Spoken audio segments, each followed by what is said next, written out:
السلام عليكم ورحمة الله وبركاته. ازيكم حبايبي، عاملين ايه؟ اهلا بيكم في مطبخ حورية. والنهاردة هنعمل مع بعض وصفة جديدة جميلة ومحبوبة، كلنا بنحبها الصغيرين والكبار، هي البرجر. طبعا كلنا بنحب البرجر لانه وجبة خفيفة وسهلة والولاد بيحبوه، فان شاء الله النهاردة هنعمله بطريقة حلوة ومضمونة في البيت وبمكونات بسيطة. طبعا عندنا مبدئيا اللحمة لو هي حمرا احنا هنجيب معانا بس حتة ليا ولا حاجة، نقطعها معلقة سمنة بلدي عشان تديها بس طعم. خلاص، جايبين طبعا معانا نص كيلو لحمة مفرومة، بصلاية متوسطة، نص كوباية فول صويا منقوع في مية دافية لمدة ربع ساعة وهنصفيه كويس جدا من المية. ادي الليا انا قطعها صغير جدا اهي عشان تتفرم معاها، وبصلاية متوسطة مش هنصفي مية البصل ولا حاجة. ده فول صويا نقعينه في ميه دافيه ربع ساعه نص ساعه زي ما تحبي، وبعدين صفيته ومن الميه كويس جدا. نص معلقه ثوم مفرومه، التوابل طبعا المشكله بتاعتنا، زعتر، السبع بهارات، فلفل اسود، بابريكا، نص معلقه صغيره بيكنج باودر بتديها هشاشه وتخلي اللحمه مش مكتومه. عندنا كمان معلقه مستردة ومعلقه دبس رمان، وهضيف كمان معلقه كاتشب بس نسيت اصورها. تمام كده. والملح طبعا. هنجيب الكبة بتاعتنا، لو ما عندكيش كبة مفيش مشكلة، هنبشر البصلة بالعيون الضيقة خالص ديت، وهنحط عليها بقية المكونات وندعكها بإيدينا في بولة ومفيش مشكلة. هنقطع البصلة في الكبة وهحط معاها اللية وادي الثوم وادي قطع اللية، الفول الصويا المنقوع ومعصور من المية كويس جدا،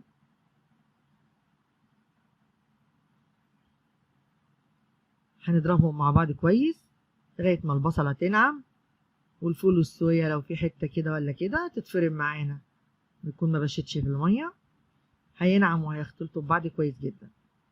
تمام، هشغل عليهم الكبة لغاية ما الاقيهم نعموا مع بعض.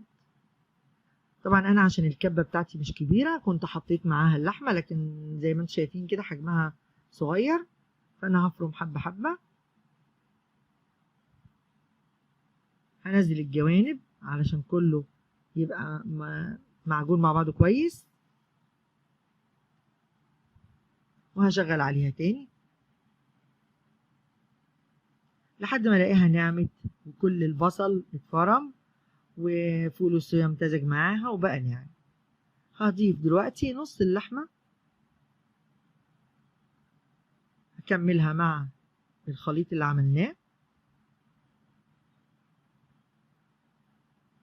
لغاية ما تنعم كويس، وهنلاقيهم كلهم بقوا مزيج واحد.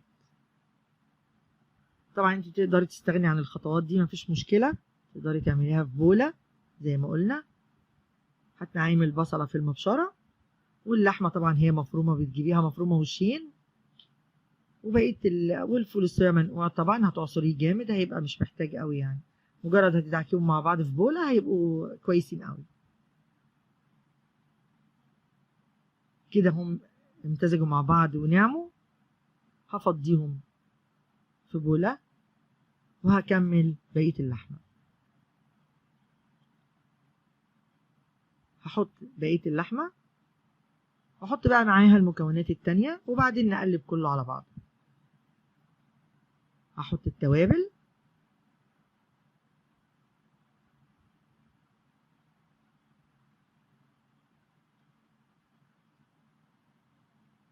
معلقة ملح، على نص كيلو معلقة كبيرة من اللي بناكل بيها العادية دي، معلقة ملح، او لو انتي بتحبي الحاجة اقل يعني في الملح ده حسب الرغبة. ادي معلقة كاتشب، وهنضيف كمان معلقة مستردة تديها طعم حلو جدا، ومعلقة دبس الرمان برضو بتديها طعم جميل، ودي اللي بتديها اللون. هتشوفوه واحنا بنشوي البرجر اللون الجميل بتاعه. بس كده هنضربهم مع بعض كويس جدا لغاية ما كل المكونات تبقى كويسة مع بعضها. تمام كده.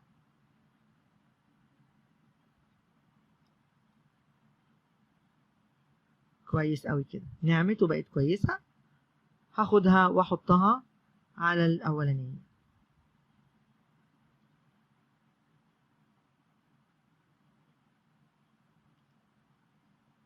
شايفين نص كيلو اللحمة هيعمل لنا حبة كويسين جدا، لان الفول الصويا طبعا بيزود حجمها شوية، وفي نفس الوقت بيديها طعم البرجر الجاهز زي اللي بنجيبه من بره، وفي نفس الوقت فول الصويا مفيد. هنخلطها بقى كلها مع بعضها بسباتيولا، بمعلقة خشب، بإيدينا، زي ما تحبوا. المهم ان هي كلها تتجانس، لان طبعا احنا عملنا فول الصويا مع نص اللحمة الاولاني، فلازم تخلطيها كويس جدا عشان تبقى كلها كويسة. هنحطها في التلاجة تتشمع، او لو مستعجلة اعمليها مفيش مشكلة. انا دلوقتي جبت غطا علبة عادي جدا وفرشت فيه كيس تلاجة، وهبدأ اشكل اقراص البرجر. طبعا لو عندك مكبس يبقى كويس جدا هتعملي بيه، ما عندكيش هتعملي زي كده غطا علبة، غطا برطمان، اي حاجة تحبيها بالحجم اللي انت عايزاه. ولو ما عندكيش حاجة كمان تقدري تفردي العجينة زي ما بنفرد البيتزا كده على كيس تلاجة، وتقطعيها بكوباية او ببولة صغيرة حسب الحجم اللي تحبيه. هنفرش كيس في طبق نظيف ونسوي الاطراف كده ونرص عليها البرجر اللي هنشكله. طبعا لازم تخلي بالك يبقى كلها قد بعضها في السمك، علشان ما تبقاش في حتة مستوية وحتة لا. طبعا هي اللحمة المفرومة ما بتاخدش سوا جامد، احنا بنعملها على الشواية او تعملي في طاسة زي ما تحبي. اهم حاجة ان هي تبقى كلها متسوية وبسمك واحد، وما تخنيهاش قوي، يعني سمكها حوالي مثلا نص سنتي، سنتي او سنتي زي ما تحبي، لكن ما تبقاش اتخن من كده علشان تبقى قلبها مستوي. ادينا كده بسويها، ولو حسيتي انها مثلا ما حطيتهاش في التلاجة وعايزه تشتغلي فيها على طول مفيش مشكله، هتشتغلي فيها على طول. ولو لزقت في ايديكي هتعوصي بس صوابعك نقطه زيت وهتضغطي بيهم كده، مش هتلزق في ايديكي، وهنرصهم فوق بعض. تمام. خلصنا البرجر وحضرنا الشوايه. جبت نقطتين زيت في طبق وفرشه، شايفين عملوا حبه قد ايه. هناخد بقى واحده واحده السطح اللي هنحطه على الشبكة هندهنه زيت، دهنة خفيفة بس عشان ما يلزقش في الشبكة. أنا طبعا سخنت الشواية شوية وبعدين شلت الفيشة، هرص بقى كله والشواية سخنة، وبعدين هحط الفيشة بتاعتها. أنا حقيقي بخاف من الكهرباء. تمام. ادينا هنرصهم، هنحاول يعني نرصهم كلهم، ولو ما جوش مش مشكلة، اللي يفيد يتعمل مرة كمان. هنرص جنب بعضه.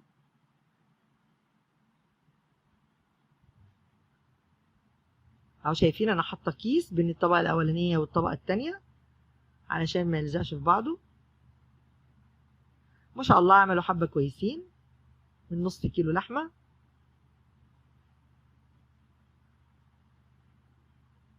تقريبا عملوا 14 واحده تقريبا، مش فاكره.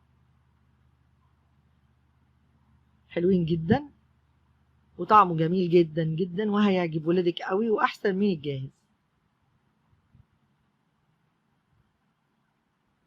بس كده ملينا الشوايه، هنشغل بقى عليهم وهنوريكم شويه كده هو عمل ايه.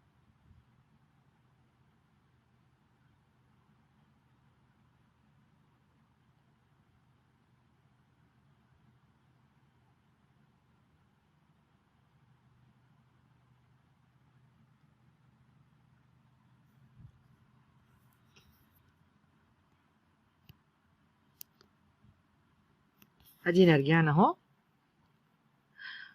ما شاء الله. طبعا ما تحاوليش تقلبيه الا ما تحسي انه خلاص بدأ يدخل في السوا، والجنب اللي تحت تلون علشان ما يتكسرش منك. اللحمة اول ما بتدخل في السوا بتمسك طبعا نفسها. شايفين لونه حلو ازاي؟ طبعا اللون الجميل دوت من معلقة دبس الرمان، واللمعة دي طبعا من دهنة الزيت ومن اللية اللي احنا حطيناها فيها. طبعا ريحته جميلة.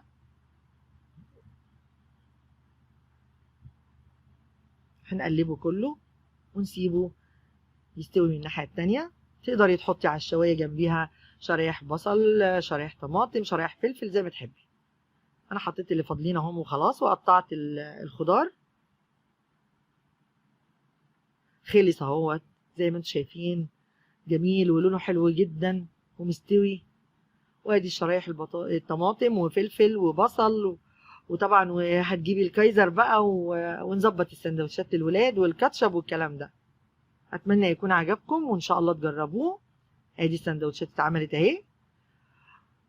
لو عجبكم